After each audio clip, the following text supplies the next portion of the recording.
మీరు sir you are the custodian of this house. ఈ సభలో అందరి సభ్యులకు సమానమైన హక్కులు ఉంటాయి. మీరే మా హక్కుల్ని కాపాడాలి. వినండి వినండి, 2 minutes. వినండి, నేనేం అన్పార్లమెంటరీ మాట్లాడతలేను. మినిస్టర్ గారు క్లారిఫికేషన్ ఇవ్వలేదు. Please listen to me sir, దయచేసి ఒక్క నిమిషం వినండి sir. You are the custodian of the house. సభలో ఉండే సభ్యులందరికీ సమానమైన హక్కులు ఉంటాయి. మీరే మా హక్కుల్ని కాపాడాలి. మీరు మా రెస్క్యూకు రావాలి. 2-3 విషయాలు సార్ ఇక్కడ. ఒకటి, BSc మినిట్స్ మీరు హౌస్లో పెట్టారు. నేను దీని మీద కూడా మాట్లాడాలనుకుంటున్నా. It was decided that the Honorable Speaker will decide the number of days for which the Assembly session will be held, keeping in view of the business to be transacted. మనం BScలో ఏం decide చేసినాం sir? 7 రోజులు శాసనసభ నడుపుతామని, ఆ తర్వాత మళ్ళీ BSc meeting పెట్టి decide చేస్తామన్నారు. ఇక్కడ ఎక్కడ కూడా BSc మినిట్స్లో 7 రోజులు సభ జరుపుతామని రాలేదు. BScని జరిగిన నిర్ణయం వేరు, మీరు ఇక్కడ పెట్టినటువంటి ఎజెండా వేరు. దీన్ని సరిదిద్దండి. దీని మీద ఎలియా మినిస్టర్ గారు క్లారిఫై చేయాలి. నంబర్ 2 సార్, మాకు బిజినెస్ మొన్న రాత్రి 3ంటికి వచ్చింది, ఉదయం 3ంటికి పంపారు. ఈరోజు అసెంబ్లీలో ఏం బిజినెస్ ఉందనేది పొద్దున 2 గంటలకు వచ్చింది సార్. పొద్దున 2 గంటలకు వస్తే సభ్యులు ఎప్పుడు ప్రిపేర్ అవుతారు, ఎప్పుడు రాగలుగుతారు?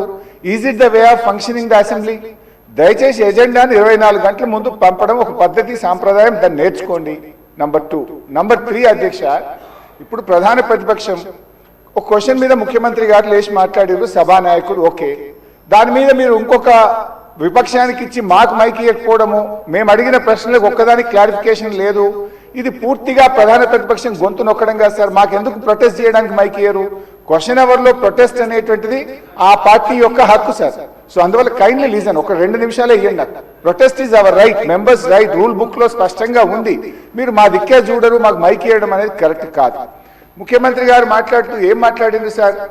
ఇప్పుడు ఆయన మాటలు అసలు మూసి కంపు కంటే ముఖ్యమంత్రి గారి మాటల కంపు ఎక్కువ ఉన్నది సార్. అది వినడం చాలా కష్టం.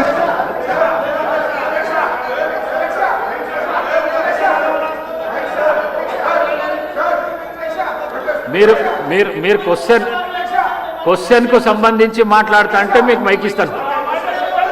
మీరు ముఖ్యమంత్రిని విమర్శిస్తా అంటే నేను మైక్ ఇవ్వను. ముఖ్యమంత్రిని విమర్శిస్తా అంటే మైక్ ఇవ్వను. ప్లీజ్ మీరు కూర్చోండి. శ్రీనివాస్ యాదవ్ గారు కూర్చోండి. ప్లీజ్ కూర్చోండి శ్రీనివాస్ యాదవ్ గారు. మీకు కూడా అవకాశం ఇచ్చినా కదా.